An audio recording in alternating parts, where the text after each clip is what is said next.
Hello, today I want to talk to you about using clay in molds. It's one of my favorite ways to use silicone molds because clay is such a versatile product to use in them. It can be very cost effective, it is non-toxic, so it is safe to be used by children and people that might be a little bit more sensitive to different materials. This is the clay of choice, Shabby air dry clay. We have it over on Decoupage Queen store, and today I'm going to show you using these two examples. These are two molds by Decoupage Queen. We have Toadstool House and we have Regal Crowns.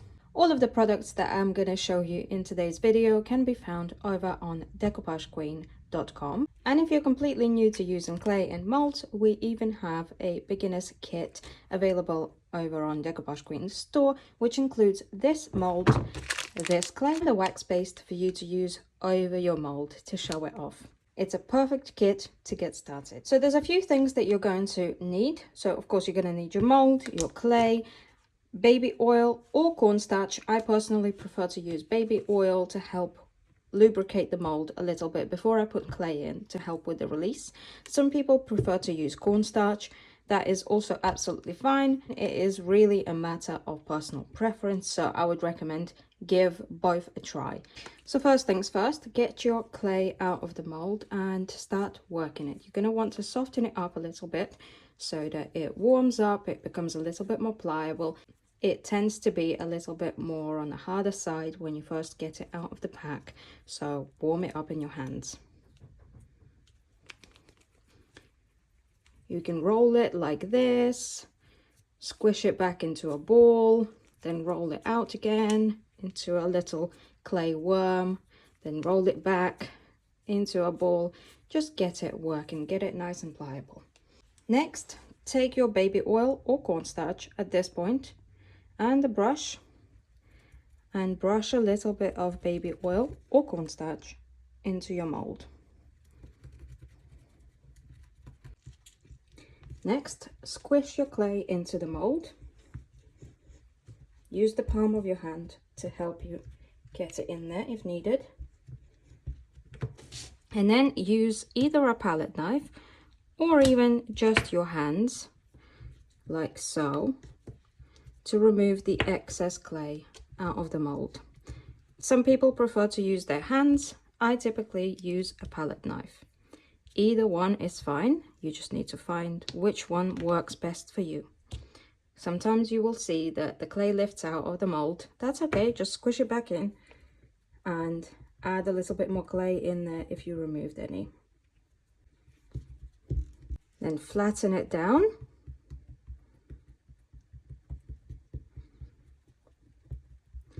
Squish it all into place, and when you're happy with how the back of your mold looks, take your mold, flip it over and roll the mold off of your clay. Instead of trying to take the clay out this way, use gravity to help you remove it. And voila, here you go, you created your first mold. Excuse my hands, clay can be a little bit messy. If you're planning to apply your clay mold onto a project, you can go ahead and glue it down straight away. Glues of choice would be either Heavy Body Gel Glossy from Pentat. This is great for gluing things down and making sure that they don't go anywhere ever. Or Pentat Express Glue. That is also a really nice glue to use for molds. I'm going to use a little bit of Heavy Body Gel today. So I'm just using a brush to apply it on. And I am going to glue it down onto my piece. Next, I'm going to let it dry fully before I paint it. People often ask if the oil affects painting after the mold is dry, and no, it does not. There isn't enough oil in here for it to affect your paint. It is going to be fully absorbed by the clay by the time it's dry. It will go away, so you don't have to worry about that at all. Now let's move on onto a more intricate mold. So with the more intricate molds, you definitely will want to use either baby oil or cornstarch to help with the release. Then again, proceed as you would normally. Get your clay into the mold, remove the excess clay. And now what we're going to do is we're going to go and put it into the freezer, my kitchen freezer, for about 30 minutes to an hour. It's okay if you leave it in there for longer.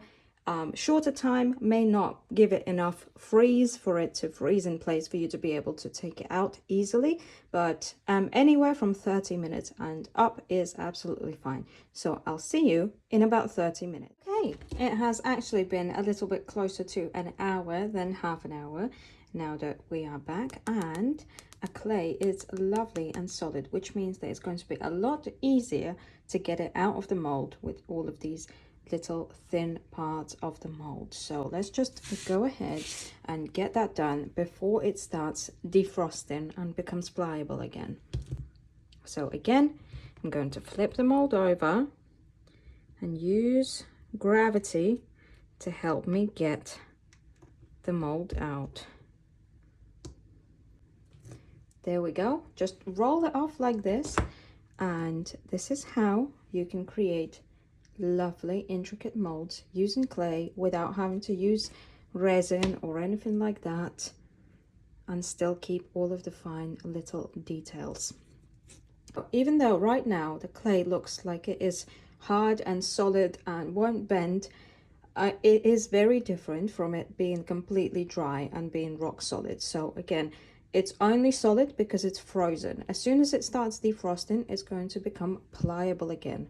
So depending on what you're working on, you might want to use that to your advantage, or you might want to take it out and then let it defrost for a few minutes until it starts becoming a little bit more pliable, and then apply it on. So if you're working on something with a curve, you will want to defrost it first. Now you can use a heat gun to help you with that before you glue it down. However, I do find that it is a lot easier to apply glue on while it's still solid.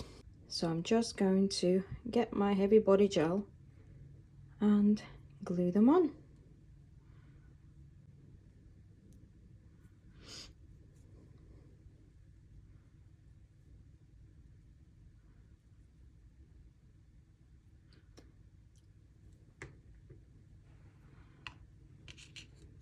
Sometimes they will still break, but as long as they are out of the mold, it is easy to put them back together.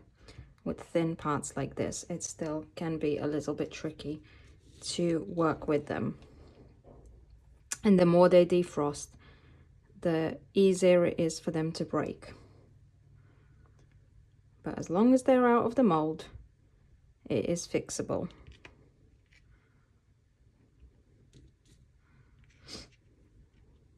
I'm making these samples for our dry brushing live stream this coming Friday.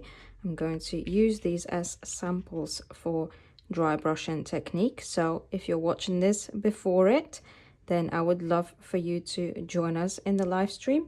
And if you're watching this after the live stream, go ahead and watch the replay. It would be lovely to see you in there. There we go. There you have it. This is how we use air dry clay in molds. Two different ways of getting the clay out of the mold to help you be successful with your project. I hope that this worked well for you. I hope that this was helpful. Do let me know if you have any questions in the comments, and if you have suggestions for what other videos you would like to see from us, let us know in the comments.